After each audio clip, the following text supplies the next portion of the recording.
Are you new to keeping chickens, or are you thinking about getting chickens? Well, this video is a collection of things that I wish I had known before I had started. Okay, so here's 20 things you should know about chickens. You don't need a rooster in order for your hens to lay eggs. Really, they're going to lay eggs whether there's a rooster or not. The only difference is whether or not those eggs are fertilized. Now, the average chicken will lay between 100 and 350 eggs in a year.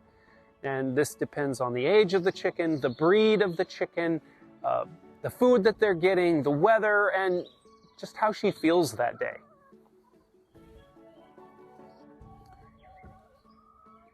An interesting fact about unwashed farm fresh eggs is that they're covered in a membrane called the bloom. And an interesting thing about this bloom is that it is both a physical barrier to bacteria and it is an actual chemical antibacterial agent. That's why unwashed farm fresh eggs can go unrefrigerated for 3 weeks and even more. And they'll last even longer if you keep them refrigerated. Now, when a hen first starts laying, she'll just lay the egg wherever she is at that moment when the feeling hits her. And so it can sometimes make it difficult to find where she's laying the eggs.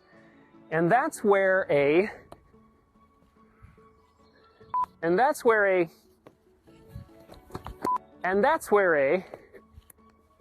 training egg comes in. You see, a training egg is either rubber or ceramic, and you put it in the nesting box. And when the hen sees, hey, there's an egg in there, she thinks, well, that must be a good place to lay them.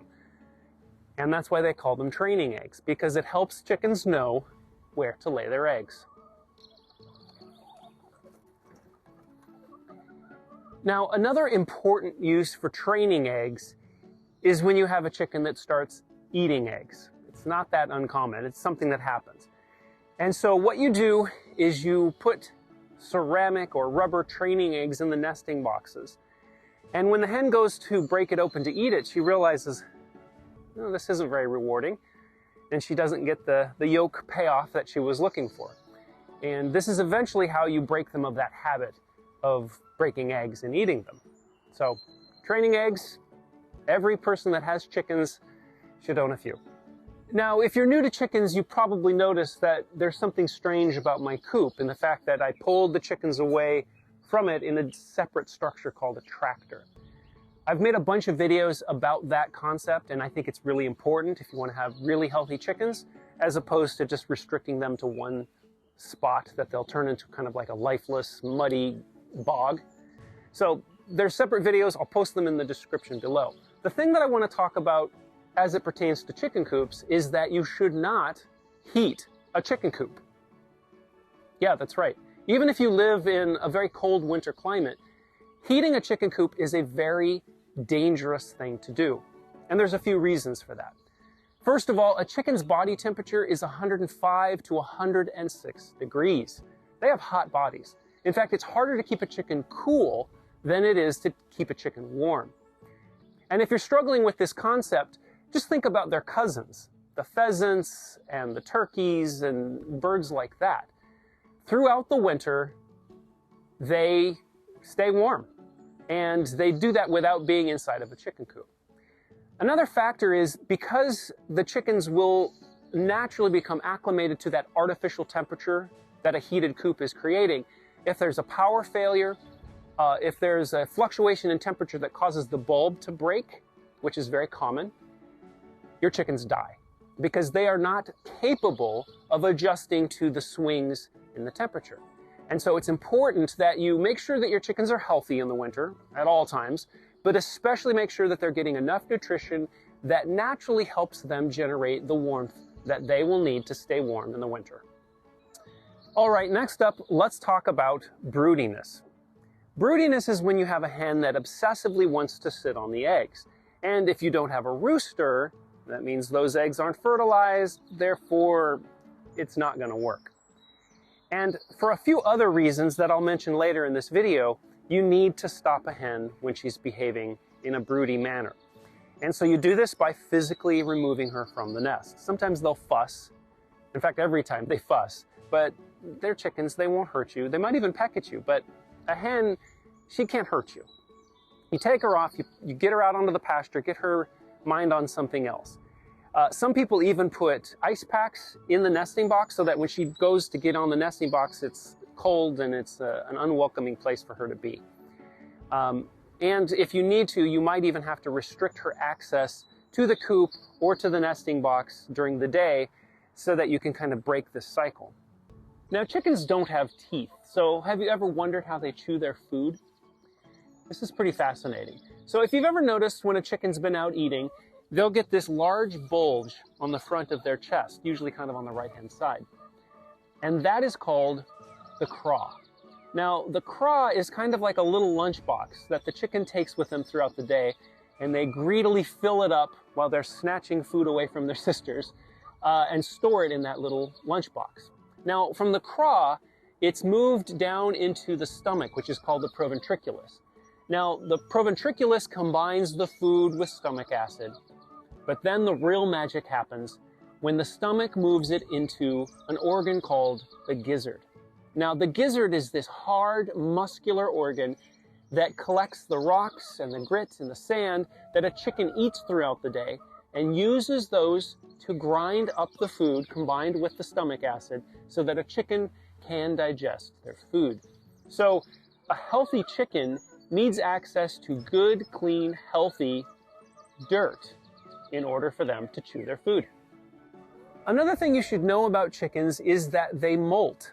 And this is when a chicken loses some or most of their feathers. It usually happens in the fall or the winter, early winter. And that is so that the chicken, when they complete the molt, which can take about a month, they have a nice brand new healthy coat for them to go into the coldest months of the winter. Now during this period of time, she'll stop laying. She's under additional stress. She might even change her eating habits. And so it's important that you keep an eye on a molting chicken because they're most susceptible to injury from other chickens as well as disease because they don't have a nice protective coat on them. Now there's two types of molting. There's a soft molt and there's a hard molt, and they pretty much like it sounds. A soft molt might be just a few missing feathers here and there. You might notice an occasional feather here and there on the lawn. A hard molt is heartbreaking because they lose most, if not all, of their feathers, and they look like they've been run through a chicken plucker. And so it's important that you keep an eye on a chicken that's going through a hard molt because this is especially stressful for them. Don't handle them. This can be painful for them as these feathers are coming in. But also make sure that they're getting a really nutritious diet. You might even want to pamper them a little bit to make sure that they're getting everything that they need nutritionally to grow a nice, beautiful, healthy new coat. Another thing you need to know about chickens is that they are obsessive about things that stand out as different. And it all goes down to a single thought in their little chicken brains, and that is, can I eat this? Now, I was just talking about molting.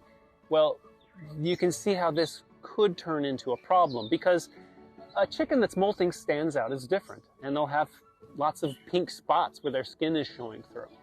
And so another chicken will peck at it, which will make it turn red, which is another fact about chickens. I don't know why this is the case, but chickens are especially drawn to the color red, and they will peck at it. Now, when they do that to a chicken that's molting, it turns into a wound, and then the wound can get really severe. In fact, it could lead to the death of a chicken. And so it's something that you can't just let kind of work itself out. You have to address any chickens that have wounds on them.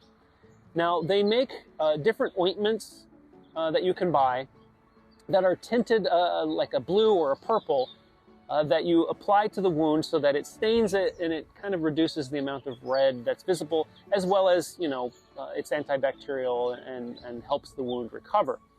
So don't let it be, especially when a chicken is molting, because they're already susceptible to sickness during that period of time. And so if they have other chickens that are poking at them, it could make it worse.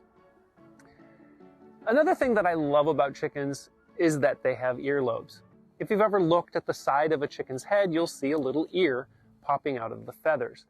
And sometimes, it's not always the case, but sometimes the color of a chicken's earlobe indicates the color of eggs that they're going to lay. Now, like I said, it's not always the case, but it's a great way, a great segue into the topic of telling people that chickens have earlobes. I mean, come on, it's so cool.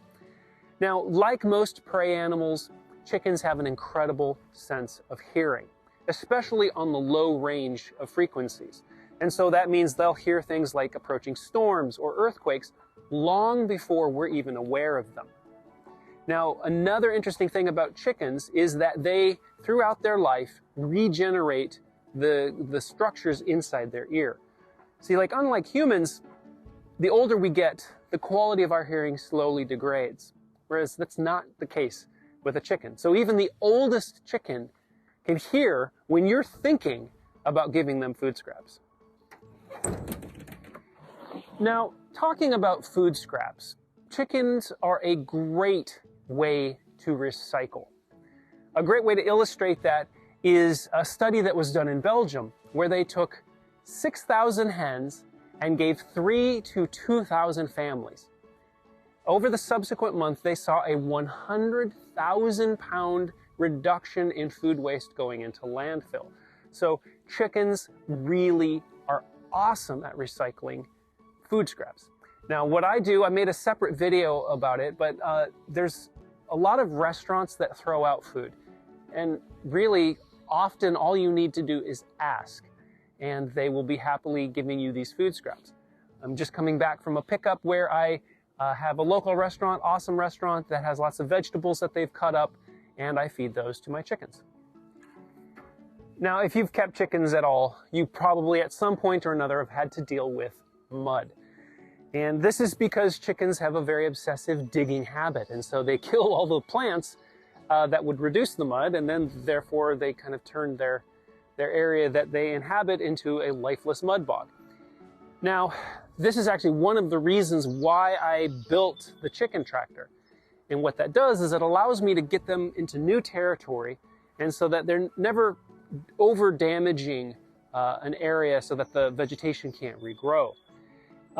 If you have an immovable chicken run, there is a solution for you, and that is wood chips. Wood chips are free. All you need to do is ask around to your local tree companies. There's a website called chipdrop.com that you can request to have wood chips delivered, and then you just have your wood chips regularly placed in the areas where the chickens are going to be causing mud. Don't worry, the chickens won't eat the wood chips, but sometimes the wood chips come with bugs, and the chickens love that. So it's a win-win for everybody. Okay, next we need to talk about a sensitive subject, and that is poopy eggs. Now, if you're getting poopy eggs, usually the reason is because either you're not cleaning the chicken coop often enough, or you're not using enough wood chips or wood shavings, or whatever medium that you use to absorb the droppings. And so that's the first step. If that's happening, you're getting poopy eggs, then you need to make sure you're cleaning often enough. The second most common reason why you're going out to the chicken coop and finding eggs that are covered in poop is because somebody's sleeping in the nesting box. And there's a number of reasons why this happens. There might not be enough room in the coop, and so instead of everyone being able to be up on the roosts, there's a hen or two that are stuck in the nesting boxes. And they poop throughout the night, and so that could be causing the problem. Or, we were talking about broodiness earlier, you might have a broody hen, and she just wants to spend all day and night in the nesting box. And so as a result, she's just pooping in the nesting box all the time. And so, if that's the case, then you need to get her out, as I mentioned before. Now, I should mention that a little poop is normal. What isn't normal is a lot of poop all of the time. And if that is the case, if that's happening with your chickens, then there might be a health problem that you need to address. And most times with a chicken, you can identify that they're having health problems if they have runny poop or there's something weird going on with their poop. It almost always shows up in an unhealthy chicken. Also, you shouldn't have a chicken that has poop on their butt. If they have poop on their butt, that's a sign that something is going wrong with this chicken. It could mean that they're not getting enough grit in their diet. We talked earlier about how they chew. They need to get dirts and rocks into their diet. And so it might mean that you need to get them out into a natural environment if possible, by means of a chicken tractor or whatever you do to do that. Another factor is they might be stressed from bullying. You know, the pecking order is a big deal in the chicken kingdom. The most dominant chicken knows that they're the most dominant. They know they're number one, and the number two chicken knows that they're number two, and three and four and five, and down the line. Well, a lot of times the chicken that's at the end of that line gets really beaten up, and they're very stressed. And so sometimes if there's too much bullying in a flock, you might get some weird things happening in a chicken's health. They have poopy butts, and there's lots of poopy eggs and things like that. You might need to either separate out the most aggressive chicken, or you might need to separate out the chicken that's suffering because of the bullying. Whatever you need to do to reduce the drama in the flock. Another thing to think about is their food supply contaminated? Is their water contaminated? Is there some kind of either bacteria or parasite that is causing this problem with the poopy butt and the poopy egg? So there you have it. There's 20 plus facts about chickens that I think are particularly useful to a person that's just getting started keeping chickens. Now, it's amazing if you made it to this point in the video, and if you did, thank you very much. I really appreciate it. You might have noticed my shirt. You can buy a bunch of different shirts that I've designed along chicken and gardening themes. So you could support me by checking those out. But most importantly, liking and subscribing. I know you hear it from people on YouTube all the time and you're sick of it. I get it. I understand. But it really does make a difference to a small YouTuber like myself. So thank you so much for your attention. And if you liked this video, you might like these videos.